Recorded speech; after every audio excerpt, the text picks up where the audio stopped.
gye bayite ensonga efuuse ey'olukale. Ensonga bw'efuuka ey'olukale kitegeeza eba eyogerwako buli omu. Ensonga bw'eyogerwako buli omu kitegeeza buli omu aba n'endowooza ye. Yes, Nsereko. Buli omu bw'aba n'endowooza ye kitegeeza aba asazeewo wawaagwa. Ekitwala abantu mu kkooti kwe kulema okutegeeragana. Bw'ojja eno n'ogamba nti olw'okuba Nuruddin Ntege yakola t-shirt ng'agamba nti equity for men, nti ekyo kitegeeza yainsitinga abantu. The answer is, in law, you're not only shallow, but you're also myopic. Susamo katono awo, you're not... Don't speak gwe siri Kawulirize. Kale. Kubanga gwe, I saw you can't even defend yourself. Kubanga Nuruddin Ntege is speaking for the general community of the aggrieved. And by the way, for those who have a brief memory, betugamba abeerabira amangu, Nuruddin Ntege made this suggestion on Sunday at 2 p.m. Era nze ne muwa amagezi nti we should fight for all those that are aggrieved. Yes. Naye abasinga ne bavaayo ne bagamba nti the other aggrieved persons have organizations that fight for them. Yava yasalawo ne banne okusalawo nti ye ajja kujja for justice and equity for men. How then does an individual stand up that for someone setting up a non-profit to fight for the rights of abused males or abused men is a sign of inciting violence? That is a mere exposure that person's conceptualization of law is as little as a drop of water in a bottle.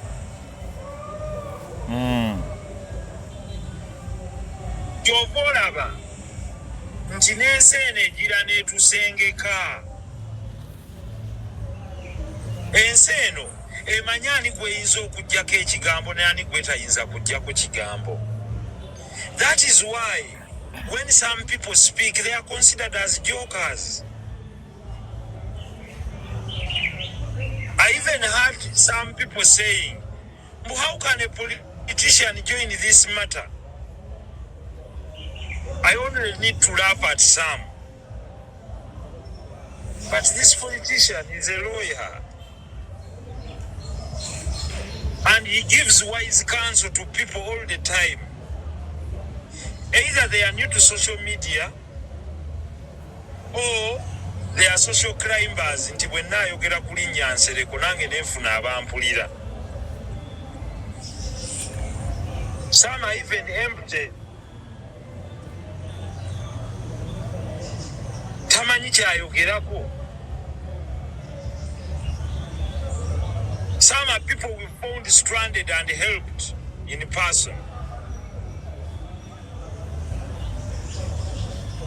And this is not forgotten on record. But we shall not talk about that because today is not the day to discuss that.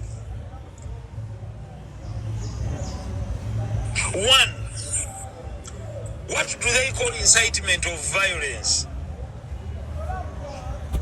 It is inciting of people to commit an offense. Can you define the offense that was committed? You think police just reverse charges against people?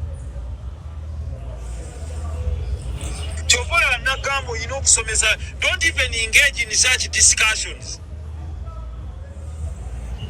Do you know what they call incitement of violence under the penal code?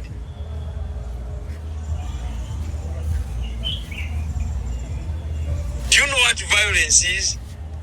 Can you define violence? Are you saying Nuruddin Intege has the powers to stop people who have seen a program that was run live on national televisions? Kubanga program ezabaddeyo zabadde live ku TV. When they interacted in the minister's office, wasn't the program live on TV? Wasn't it carried on national news? Lwaki tobuukira TV eri ya broadcasting ebiri? And you think people do not follow?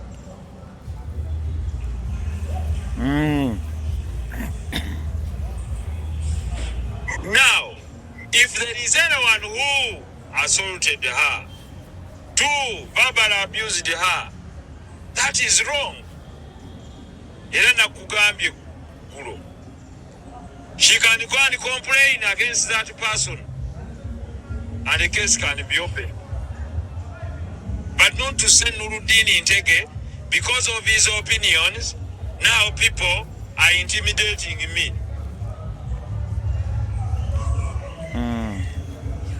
Assuming there was a newspaper publication that said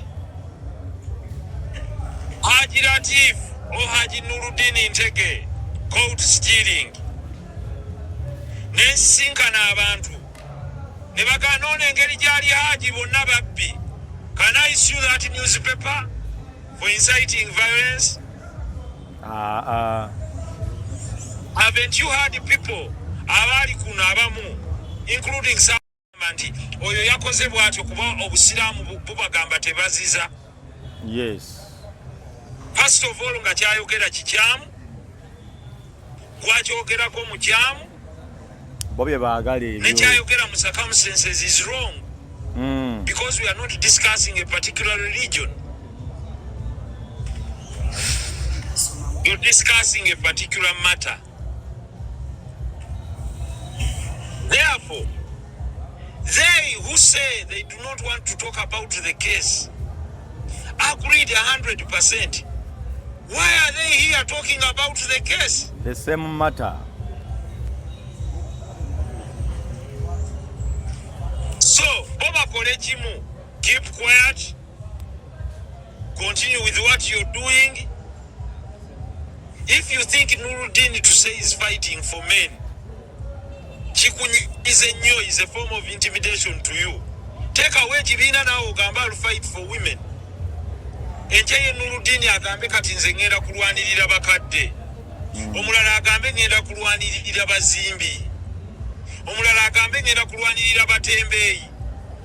Omulala agambe ngenda kulwanirira batunzi bangatto. Gufuna nawe ekikyo. Why do people spend energy on attacking efforts of others? Olina avayo naga, no, Full Figure is not supposed to comment. As who? Did Full Figure tell you she's commenting as a presidential advisor? That is her title. She's a presidential advisor. Kakati bw'ogamba nti oli presidential advisor ku by'obulimi oba ku by'obuzadde oba presidential advisor ku nsonga z'ekkalamojja, bwe babawo okufiirwa nga kuli embalala ng'ogamba wano sijja kwogera engeri gye tuli embalala, engeri gye ndi omuwabuzi ku nsonga z'ekkalamojja. You condemn Full Figure because she has spoken something? Condemn her content and say maybe when you're too combative, you can make it better. But you have no right, not only under the law, to tell her that she has no right to represent someone. She can even stand surety for someone. She can even sue, but she can also be sued. That is why ebigambo bya Full Figure bw'aba abyogedde osobola mumuwabiranga ye naye toyinza kugamba ngenda kuwabira atone General because teyabyogedde in pursuing her official duties.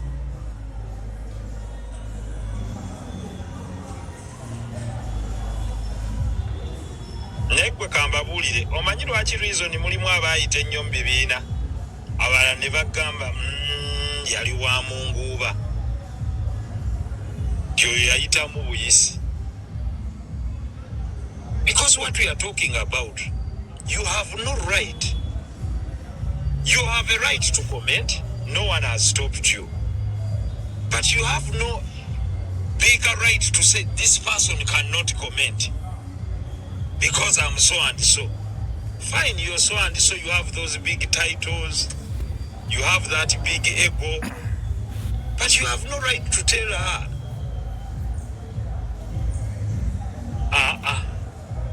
you can only say, since she's this side, me I can't represent the other party in court because tell you about your practicing certificate.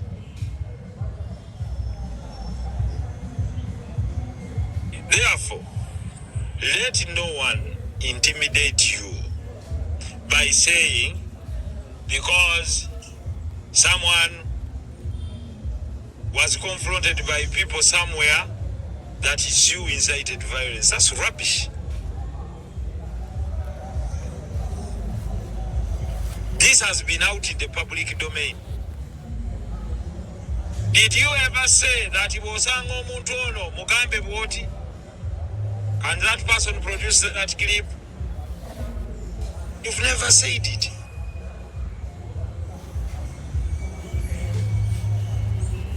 So you continue with your cause if it is just. But this issue of gagging you nti wabeerewo one side nga yeyogera yokka mawulire fe abasigadde tusigale nga your listening posts to consume. You have a choice. If you feel you don't want to listen to Nuruddin, don't listen to his lives. Go to another life obeereeyo.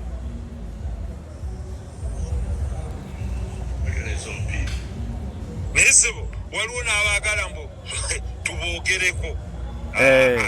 Leka nawe Nuruddin. Fawa ate twayitawo dda.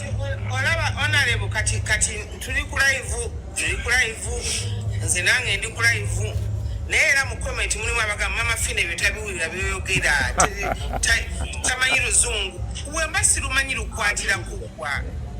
Exactly. Yes. Nansiriddebuliza honorable bayogera naye bandiko bagamba simanyi luzungu. Andi waliwo agambye justice for Maama Fiina. Maama Fiina abalumanye ennyo be bakusayiningira ku cheeki yo.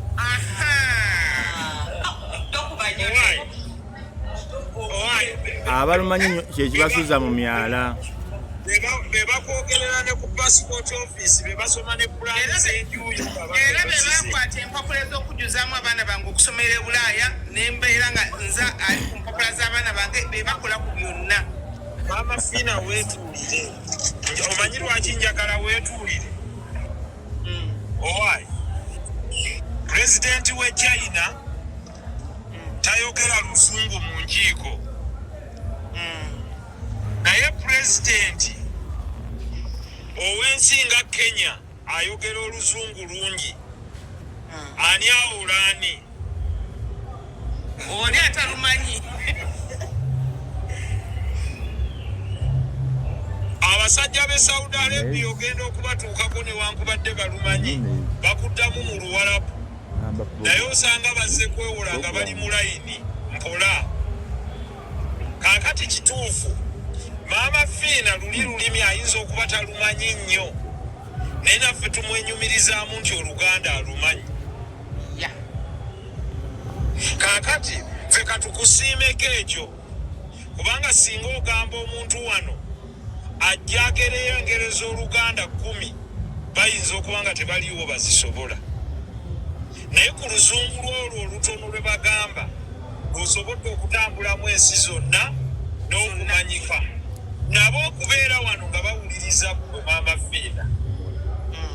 Akati Maama Fiina saagala nawe erumye mutwe kyoli bangi bakyegomba naye Mungu tayinza kukibawo. Allahumma amina rabbi. Akati tudde wali Nuruddin Ntege, you've not incited anyone to commit any act of violence towards anyone, and if there is any party that feels aggrieved, egende waabe. Yes. Sikujja kuno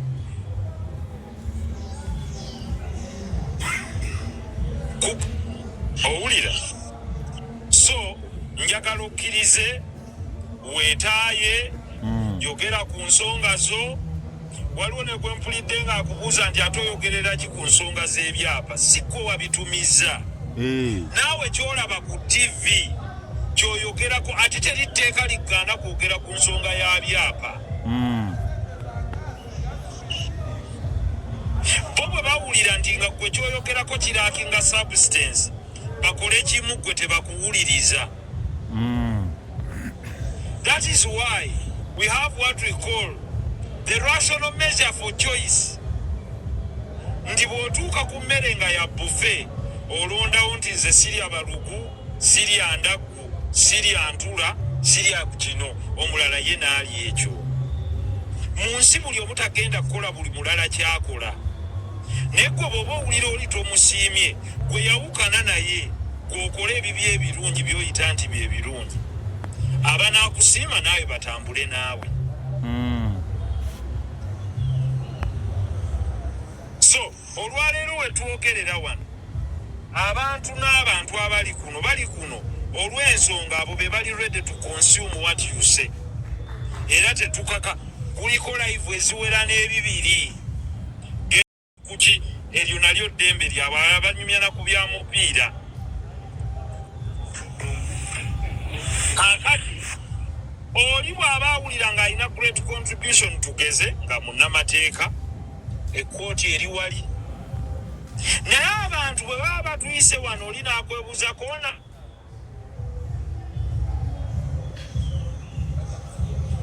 alekuty ekyapa tobyogerako goli munabyafuzi toyinza kuwabula muntu we bawandiisa kyapa. You're stupid.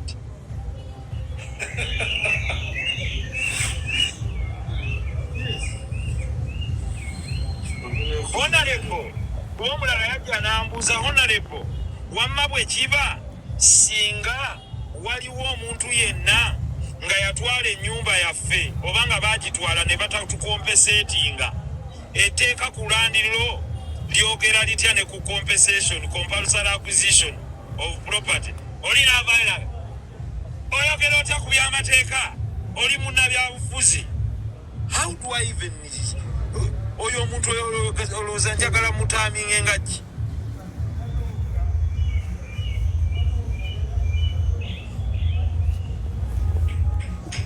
Yes, even the matter can be contentious. Agreed.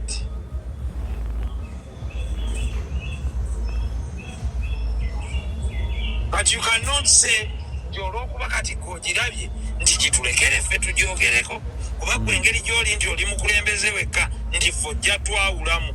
Yes, bw'oba onjawukanyeeko ku olwo nga kuluno sikiriziganyiza naawe, bwe kinajja nga kikwata ku ggwe ojja kugaa nti aha.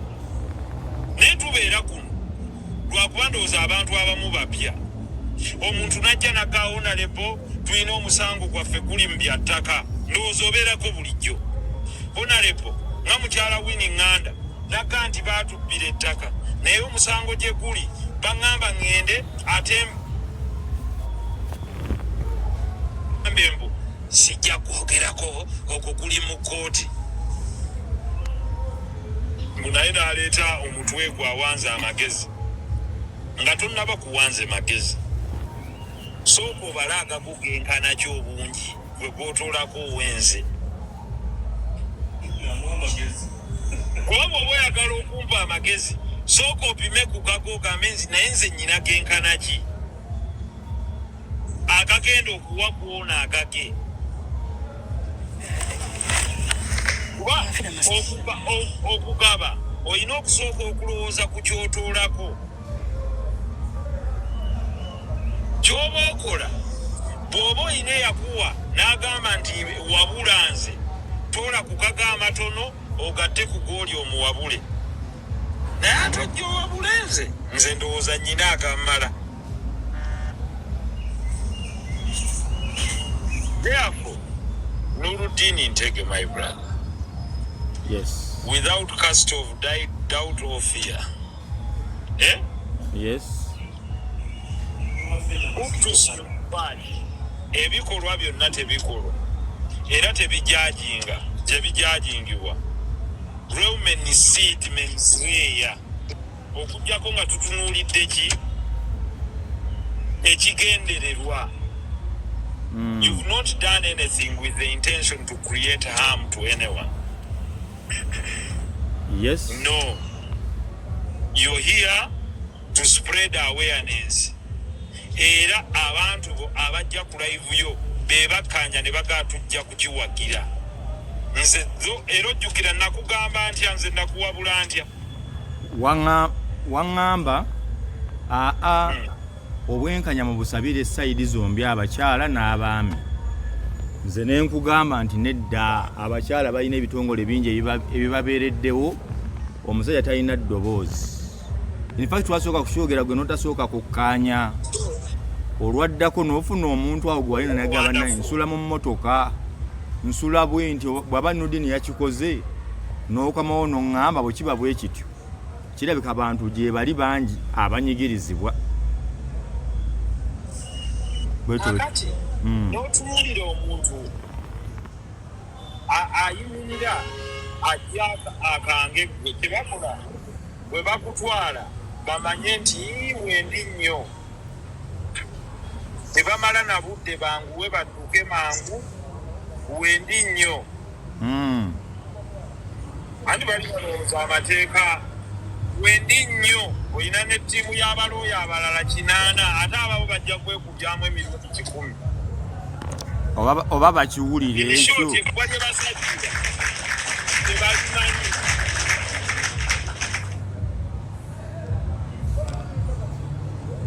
Gye bava bagamba nti biri bigamba nti ababadde ku mawulire bagamba nti omusasi waffe eyabaddeyo bagambye bwe bati n'ateekako bali ne beeyogerera kakati bano ne basalawo.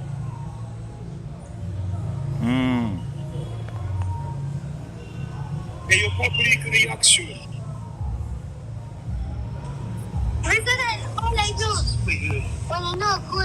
Nuruddin Ntege kankuleke ngende nkola ebisingawo ko wano maaso ne preparations ku nsonga. Anse eriemu just a second sebo linda anse eriemu omuntu yenna bw'aba azze okugamba kale Nuruddin omubuuzo oyogera ku ki nti ku musango ate gwoyogerako gwaki.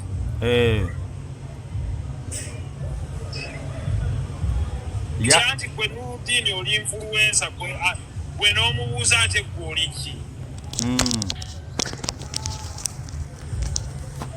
Gwoliki. I rest my case. Kakali honorable. Ekisooka nkwebaza obudde ne nkwebaza kubanze kyokola nga nze nkitwala nti oli mu kwagala kulaba ku bwenkanya mu ggwanga lino. Oli mu kwagala kulaba nti obwenkanya. But what time is how much? What's the time now? You start the meeting. Why you? Hey, hello? Go ahead. Honorable Kawulira. Egenda masula. Kati oli agamba nti mwambala mutya t-shirt za free haji. Abantu bayambadde free haji. Temulabanga muli bakyamu nnyo. Anti Kawulira. Ato oyo omanya oyo eizo obwongo bwe buli bukola short term thinking. Talabangako abantu bagamba free our people. Takirabanga. Tabalabangako. Takirabanga. Mbo oba weefudde kooti. Ogendangako na muko. Woyogedde gwogambye kooti nti kati mute.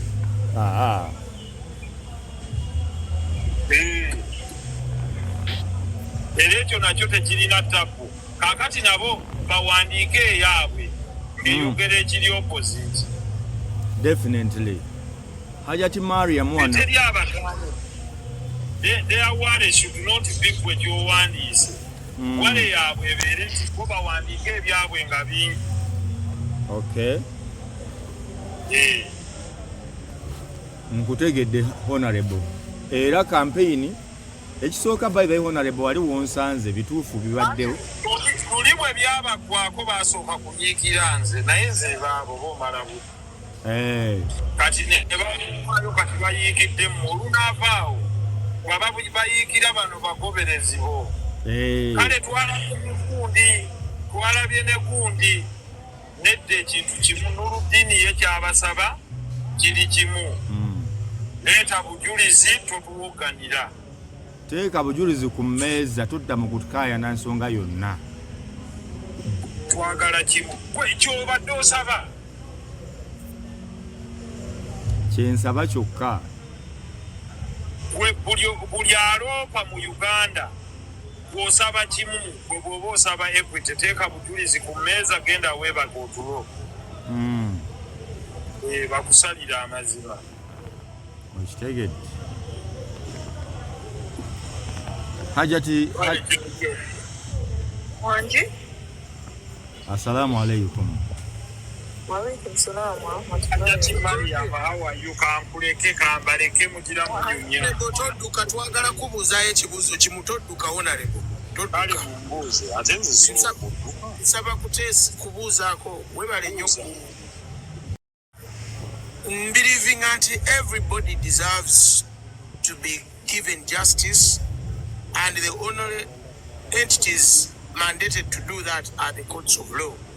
So, nze si believing ira ono noise aveno neno naye nze kyensinga okwagala honorable okutegeera gwe ng'omusajja yasomako amateeka era ng'amanyi courts bwe zikola era ng'omuntu amanyi nti justice cannot be given by the public but only by the authorities ezo ziweewedde obuyinza which are courts of law.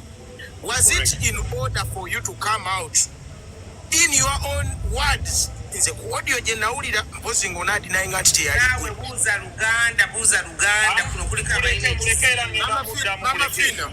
Maama Fiina. Nsonyiwa kubanga sirina bwe njogera bigambo bino. In your own voice, you came out. Nsereko. Buuza Luganda. muleke Maama Fiina nja kumuddamu mu lulimi lwe mutomweraliiki. I seek to understand whether it was in order for you to come out and almost show that the lady, in your own view, had lost this case. And on which grounds did you base that? That's number one. Number two. That's the second. Qualify your word to mean almost. You know, almost means there is a measure. That means you're not sure. Correct. That's why I used almost. I didn't say definitely. I said almost. Then ekokubiri. Even if by any measures this woman has been maybe telling a little bit of lies, according to what stories are coming out.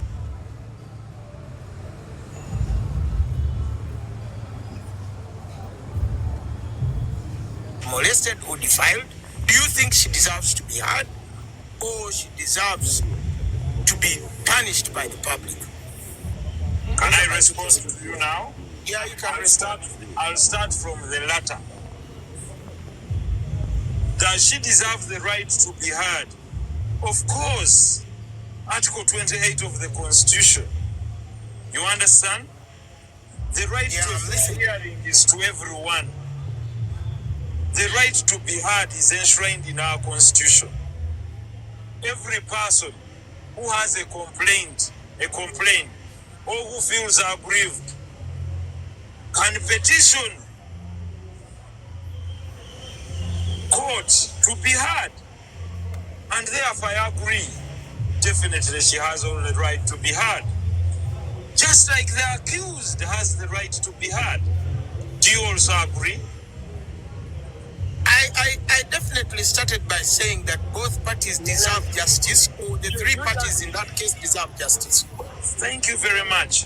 So, lifting the lead of that principle, we go back to the first question that you posed.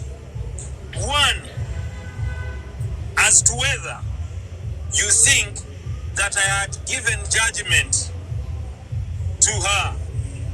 The answer is no, because there is already contest in court. But for her, she had come out and spoken her side of the story. You agree? Yes, I agree. But in this case, Muhammad, you should know that she's not a lawyer. Let's go slow. Let's go slow, my brother. She gave her side of the story, correct? I agree 100%. And because she gave her side of the story, she wanted to hear feedback from us. True. Some of us were courteous enough to go and hear the other side of the story.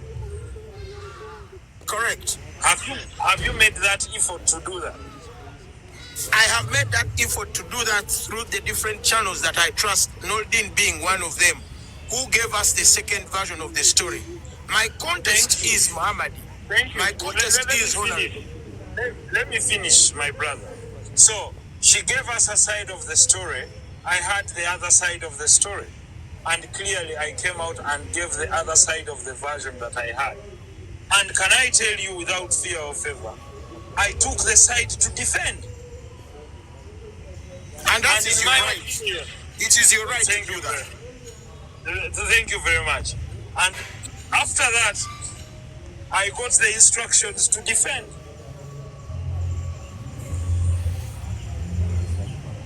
I'm listening. And I'll pursue the line of defense. Now, for you as a bystander in this case at the moment, you're right. In pursuit of law, we are all servants of court. And our desire is to pursue justice to the final letter.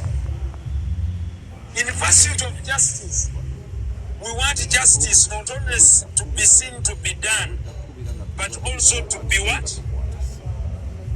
To be done.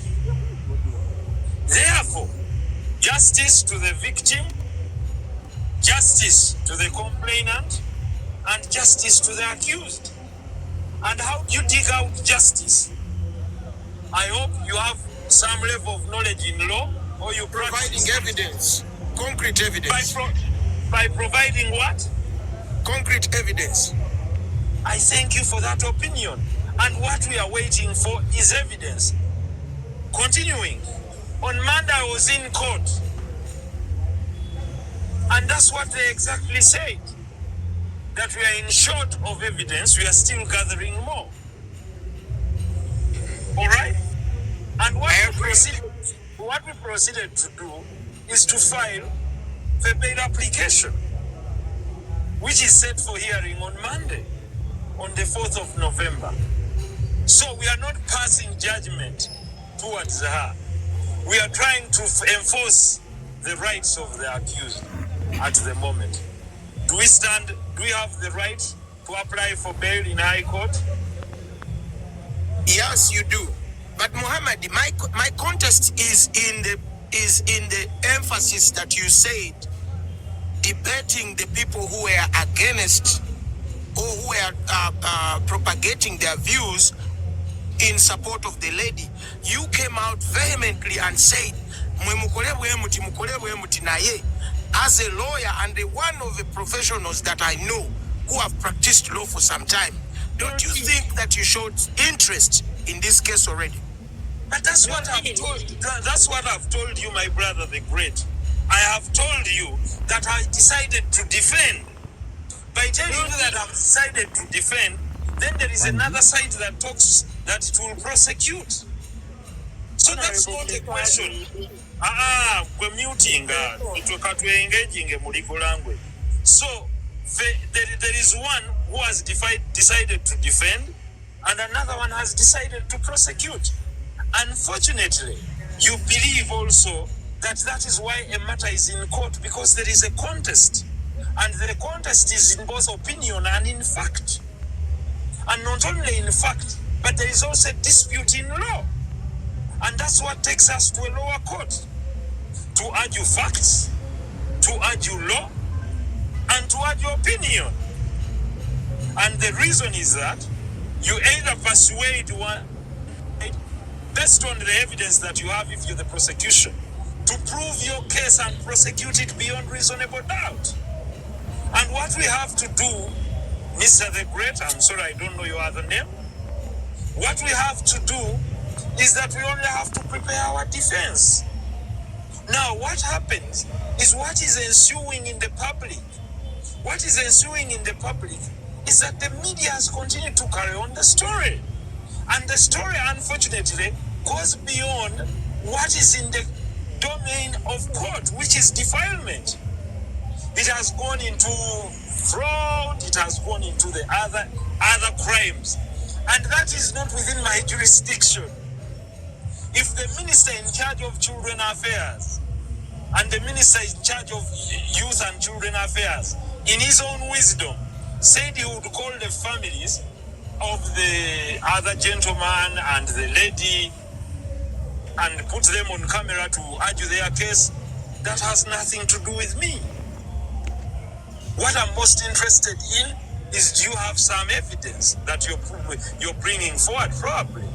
Is there any wise counsel that you have brought for us on this platform? Probably that's what I'm looking for you, Mr. the Great. Okay, Honorable, in the interest of everything, the rest would be your opinion, and I cannot gag your opinion, because your opinion is your opinion. All right, Mr. Honorable, I agree. Yes. From this conversation, at least you are showing that you would respect the courts of law to adduce and bring evidence against whoever is, and justice to prevail for all the three, where the victim actually is key because she is a minor. Do you agree? Listen, the Great, I do agree. Listen, the Great, you're emphasizing a fact that is judiciously known. By the fact that I carry a PC, a practicing certificate, and I practice before the courts of judicature, that means I'm a servant of court. And what am I enjoined to do? My duties and responsibility is to abide by all the decisions of court. All decisions of court are binding to me. And those that I feel that I'm aggrieved and probably not satisfied, then I have the right to challenge through the known legal procedure.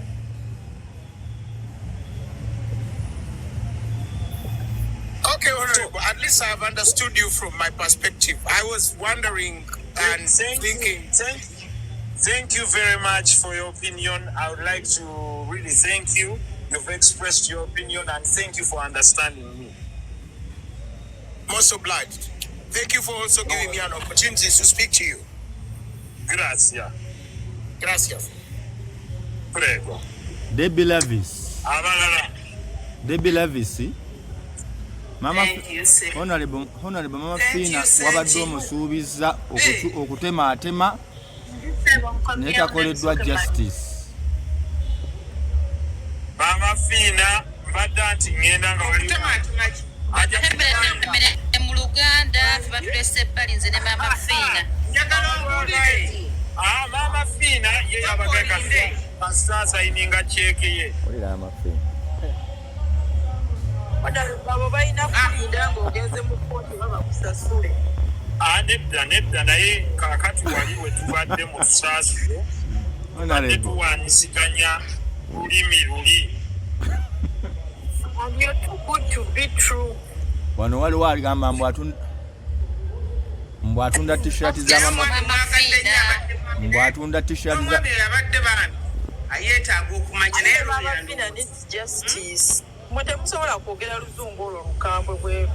Abitegeera nno Mama Fiina Nze mpuliddemu yes. Mama Fiina owulidde ekigwe wamma mukwano. nange nsigaddemu apolisi bitegedde. It is for us.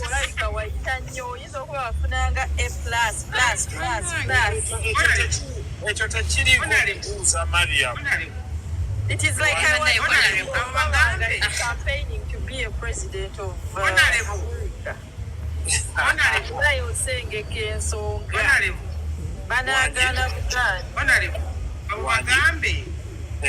abagambe nti Maama Fiina buli mwezi atambula mu business class.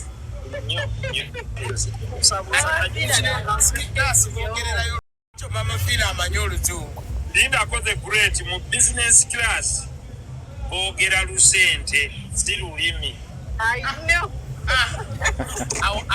Ako kato okongeddeko nga nyongeza naye nze manyi obadde olowooza boogererayo oluzungu singa abasomesa ba English gye batuula. ennyonyi bakimanyi bwefaanana naye boogererayo lusente lumane era bamukwata wali ne bagamba please Madam Sylvia Namutebi yes please your flight is on schedule please ne bamukima. Can I divert you a little bit? Maybe one more question and then I raise my case. What is your nsaba bannaye kubuuza kukambuzo kamukoka mu bitiibwa ayogera Oluganda lw'omanyi otumenye yogera Oluganda Oluganda olumanyi. Musooke musirikire mubabuulire mbuyiredde gwetyo okuva mwatandise oluzungu olwo olubuto lunnuma. Maama Fiina tokubye nnyo mukikangabwa I am Honorable Nsereko, respectfully, I am because I cannot ask some questions legally in Luganda because of lack of the exactness of meaningful words. No, Mariam, Hajat Mariam, please. I respect people who are on this platform. The great Toyo Nona. Bobo in ekirala kyoyagala okubuuza ojjangu inbox. Okay, Honorable, I will come in your inbox. Respectfully, thank you so much. Obanga agenze mu bantu naye nga bw'omanyi wali mu kivulu n'otandika okwogera luli oluzungu olwa Opus n'omufaaje. Gamba bikyono. Omusajja enjoka ne zindesi.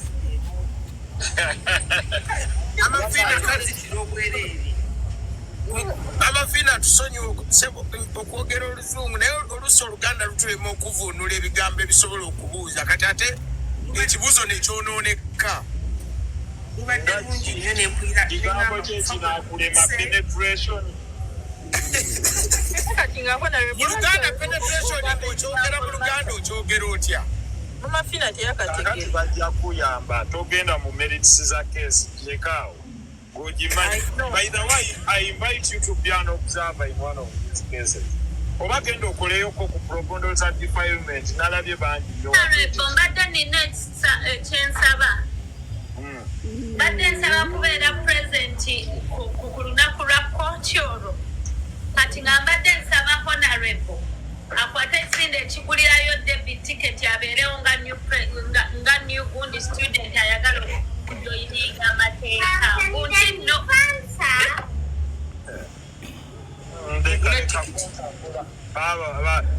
eno saidi yaffe teryateekamu yadde lwa bibiri naye debi amanyi n'okumanya onsabira otya tiketi ku live.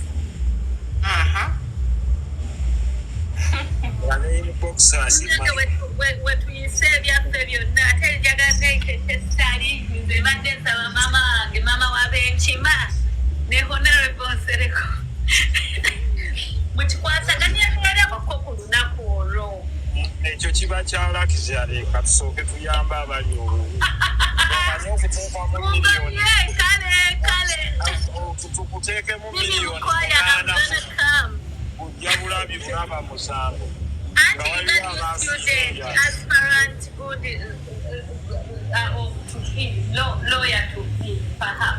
Honorable inayo ekibuuzo wano.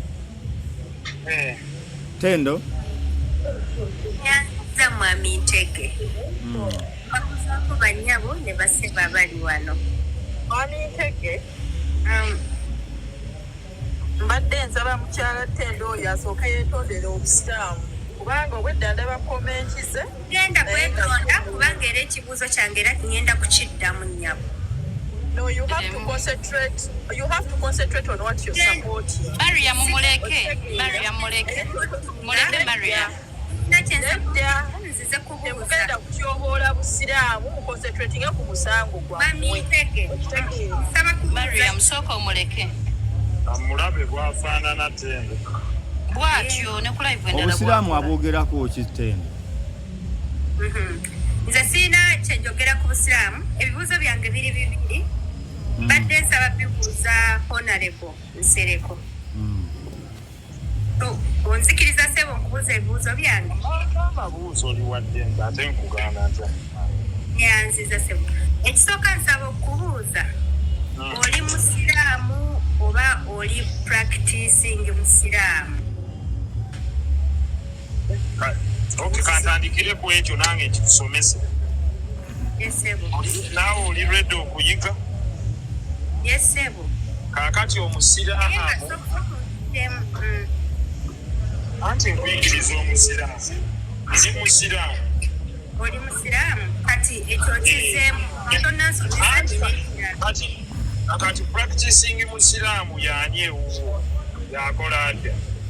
Practicing musiraamu nze ndi mukatuliki. Practicing musiraamu okusinziira ku byensoma. Ndi mukatuliki sebo. Kale kati omukatuliki nsomesa practicing musiraamu mpulire. Kusomesa ombuuzizza mumanyi ntya. Practicing musiraamu mumanyi ng'agoberera obugoberezi.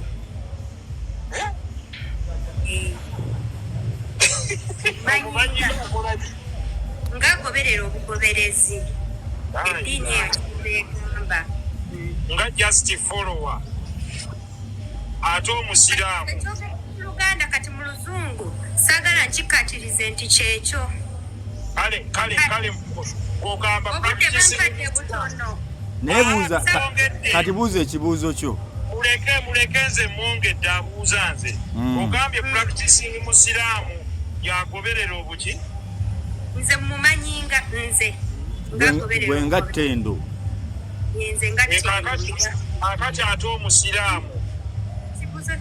Omusiraamu. Omusiraamu mumanyi nga ali mu ddiini ey'obusiraamu.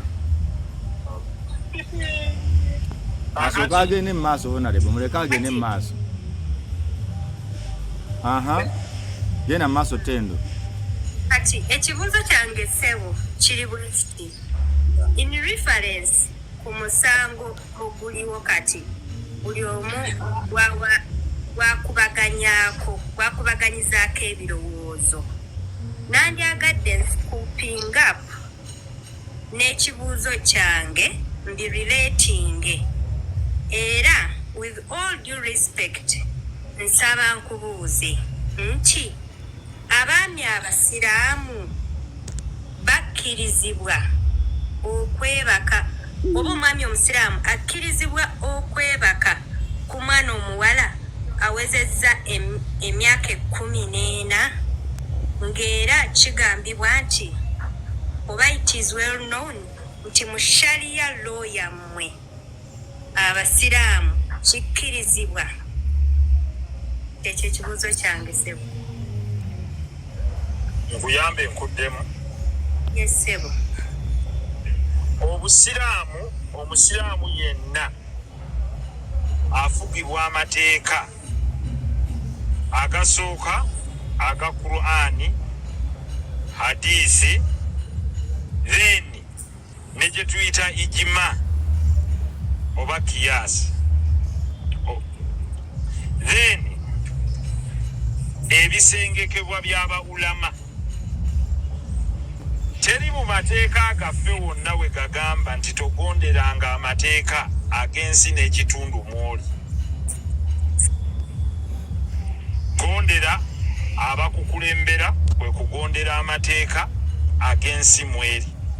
omusiraamu buli walaga agoberera amateeka g'ensi eyo galimu bwe gaba nga tegakontana n'amateeka ga shariya. Shariya egamba nti mufumbize oba muwase n'okuwasa abaana nga batuuse mu siteegi ebatuusizza okufumbirwa oba okuwasa. Mukyo n'ebitabo byonna ebitukuvu byonna kebe Bayibuli kebeera eki nyini egamba ng'etuuse. Kaakati bw'okozesa amagezi go ng'odda mu Uganda nti ndi mu Uganda, mu Uganda egamba myaka emeka? Nti mu Uganda egamba 18. Naye ate oyinza okgenda mu nsi endala ng'egamba 17. Kaakati gwe toyinza kugamba nti nze eri baamugamba 17, 16 oba 18.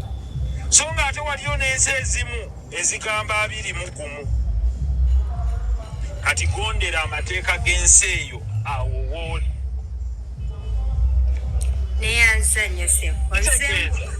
Amateeka ga Uganda bwe gaba gagamba nti emyaka 18 oli yeesalirawo, okwo kwe tutambulira mu mateeka agafuga ensi eno.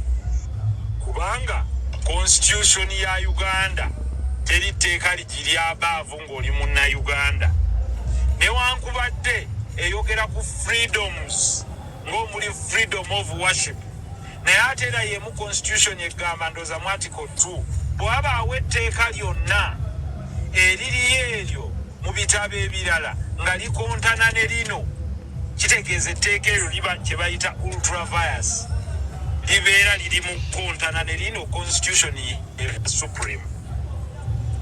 For example, omusiraamu ne bwe nandiyagadde nnyo obutakola ku Lwakutaano nga ndi mukozi wa gavumenti, naye etteeka lya Uganda liŋŋamba ku Lwokutaano tukola. Kaakati omusiraamu bw'atagenda ku mulimu ne bamugoba ayinza okwekaasa nti mungobye lwa ddiini. Tendo ddamu. Tendo tuli mu budde bwo. Tendo tuli mu budde bwo. Oba olina okuba nga ogondera amateeka. Kaakati Tendo n'ekiri kyenkusaayo nti obusiraamu bwalambika bulungi nnyo abo b'osobola okuwasa, naye ate tebwajjawo nnono zaffe.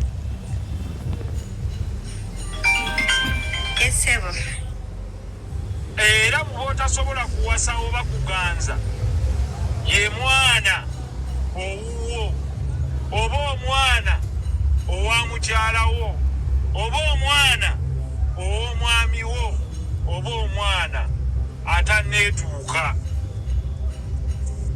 Kitegeeza yo step child obusiraamu tebumukkiriza muganza yadde omuwasa. Sawokanziriremu ako sebo. Obusiraamu tebukukkiriza kuganza mwana wo, owulira, oba mwana wa mukyalawo oba mwana wa mwami wo. Tugeze nga wajja ng'oli step father, maama w'omwana oba mulamu oba n'afa, ne bw'aba akuze tokkiriza muwasa. The same is clear nti ne bw'aba naawe taata waafudde nga yalekawo omukyala muto nga yali muka kitaawo, gwe Tendo tokkiriza kufumbirwa mwana waani? Wa taatawo.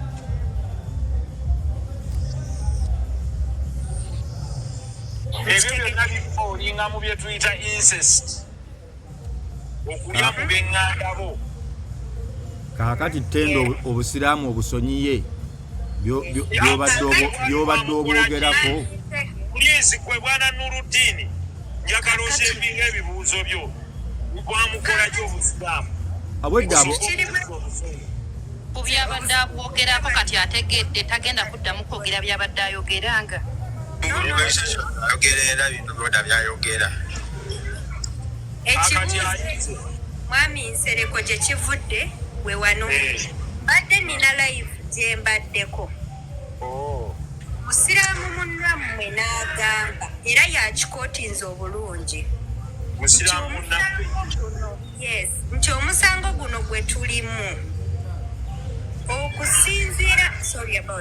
okusinziira ku ddiini yammwe erambika obulungi nti mu shariya yammwe lo nti omwami saagala njogere nnyo ku bantu abo baliwo nti omusiraamu omusajja akkirizibwa okwebaka ku mwana ow'emyaka 17 nti kubanga aba abaliwa ng'omuntu omukulu otimi okusinziira ku busiraamu ku shariya lo bwatyo bwategedde nekinnumya omutwe era mbadde musanyufu basanga wano nenkibabuuza oyo akyogedde akoze ensobi oba tamanyi nkuzeemu obusiraamu butukubiriza okugondera amateeka g'ekitundu kyonna we tuba tuli okuggyako ago bagambye nga gabuwaze nga gakontana n'obusiraamu ng'oli bw'anajja n'agamba nti kati kiragiro mwina okulya embizzi naye bwe kiba nga si kiragiro ng'oli agaye nti no please tie fe emyaka gyaffe ejja konsenti gitandikira wano bwe kiba obusiraamu tebwayogerako ku age bwayogera ku puberty stage of consent ekyokubiri nga wali bwenkusiza nenkugamba nti oyo kyayogeddeko abadde takimanyi ekyokubiri tokkirizibwa kulya mu lulyo olwo oba lulyo wa mukyalawo omwana avudde mu ntumbwe za mukyalawo naawe omukyala tokkirizibwa kulya mwana avudde mu ntumbwe za mwamiwo tugeze singa omwami afa omwana we tayinza kwebaka jja abadde mukyala wa taata kitegeerekeka mpulira sebo ate bitegeerekese ekyo bwe kiri era nedda African tradition edda mu African tradition baali bafumbiza abaana nga bato bwe kiri nantongo oba si bwe kiri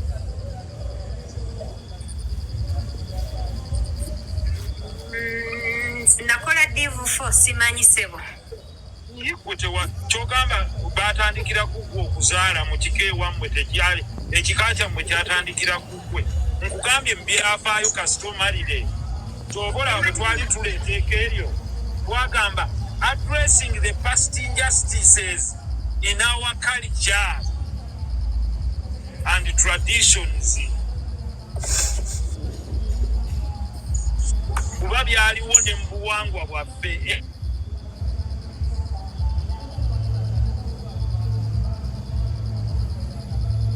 omanyi lwaki baleeta anku example age of consent ey'okwebaka n'omuntu mu Bungereza ne mu mawanga agamu esukkako ku ya Uganda okukkako wansi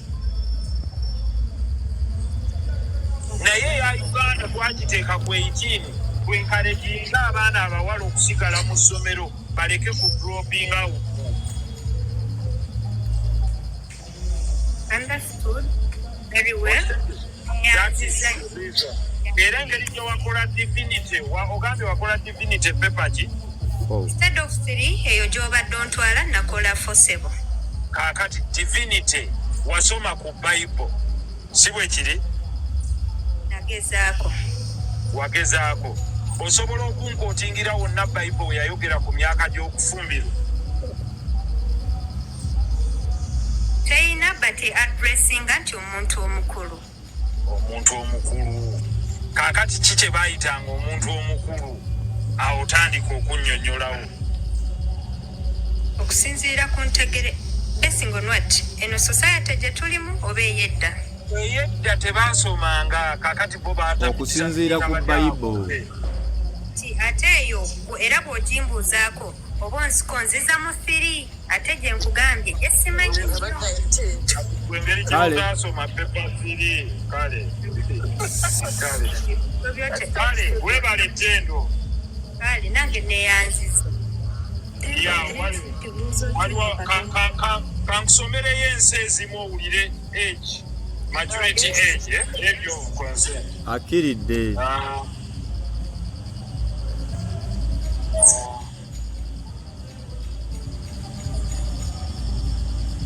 Musobola bannange okuteekayo kye bagamba age of sexual consent in let's say UK. In UK, the age of sexual consent is 16. Simanyi oba kyensoma nammwe kyemusoma. Bwekiri.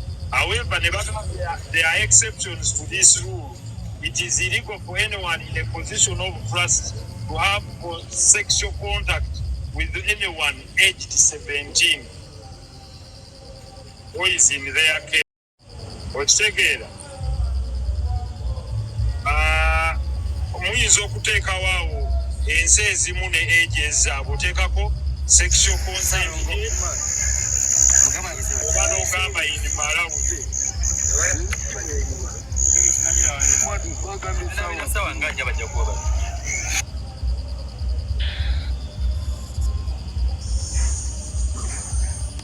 So osobola okugenda ng'osomako bwe bityo buli nsi erina amateeka gaayo.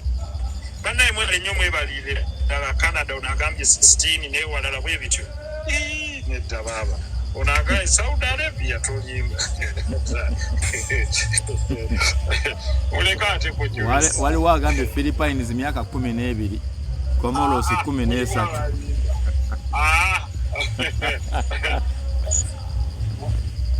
Ne wabawo agambye mbokebere Ireland.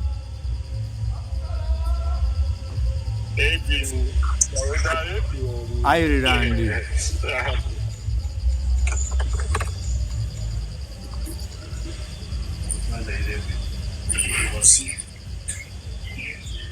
Ya kati waliwo ensi zonna eza konsetinze ku tteeka ly'abaana mu nsi yonna naye ndaba wano marriage minimum age Saudi Arabia 18.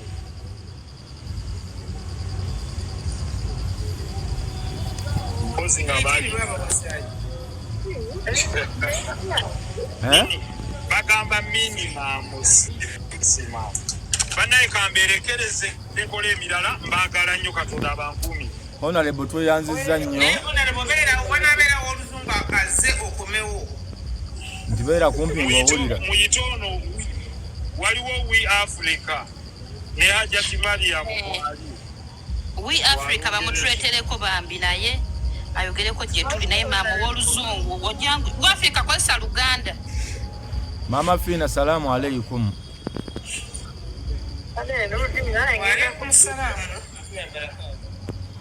Omwana omuwala Hajat Mariam omulabye? Musonyiye bambi era njagadde ajja asome n'asoma era n'addayo ng'aboneredde kyemmanyi. Nala Mariam nkugambye sooka omuleke era ndowooza omulabye. Twandibadde tuconcentratinga nnyo ku buli omu kyasapooti nga kyawulira kyategeera nga Maama Fiina we yayogedde mu ntandikwa. Oba kitegeera nnyo nga maama alina okutegeera kuli above sea level. Yes. Naye ategedde abadde ayagala kumanya ndowooza n'abitegeera. Yadde olumu ng'omanya ekintu oba osomyeko ku ddiini kubanga obusiraamu bwa coveringa all aspects of life. Okitegeera, we are urged to respect the law of the land. Era nga Honorable bwagambye kasita ekintu kiba tekikontana na ddiini ya busiraamu olaba ne mu Buganda mwe nnyini mulimu ebintu bye boogera nga olabira ddala biri in line with Islam. Neera tutambula nabyo okiraba kuba abakubiriza nnyo okubeera ng'olina empisa. Okay. Maama Fiina kulikayo. Ndetako ku We Africa. Lindako Maama Fiina kulikayo. Nze obulamu bwange bwonna sirabanga kusoomozebwa kwe nsobodde kufuna mu pulogulaamu yammwe. Ate olwaleero. Sibeerangako mu kazito nga keetuuseeko lwaleero. Ate kazito kikootuuseeko Maama Fiina bannange. Ate omanyize bwe mpulira nnyo oluzungu lumpunza. Maama Fiina kulikayo njagala kujja wakiri ntufune ku bibokisi ebyabaddemu ebintu bye waleese. Anko Nurudini nkutumiddeko nnyo webale nnyo omulimu gw'okola. Nange nkutumiddeko Brad.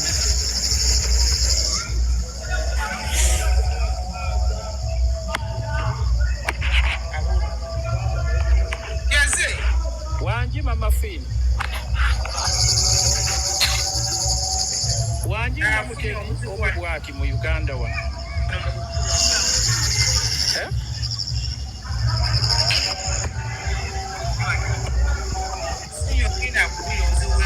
Okay, bwe tutambudde olunaku lwa ndowooza olina ky'oyize. Honorable Nsereko wabadde okutiisibwa tiisibwa abantu bangi nnyo, Simanya Nurudini, okola otya bw'oti.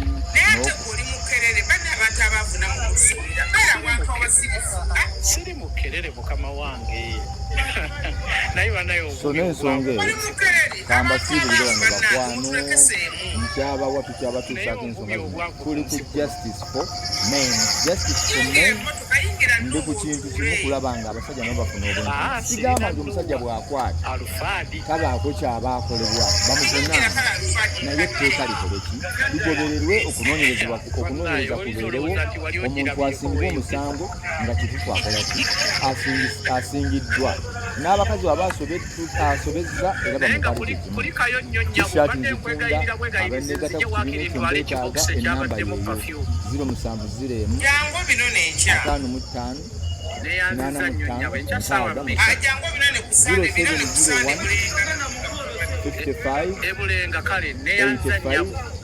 85 mundabandina munzikita kulwanirira ddembe ly'abasajja kambasibire wano assalamu alaikum warahmatullahi wabarakatuh.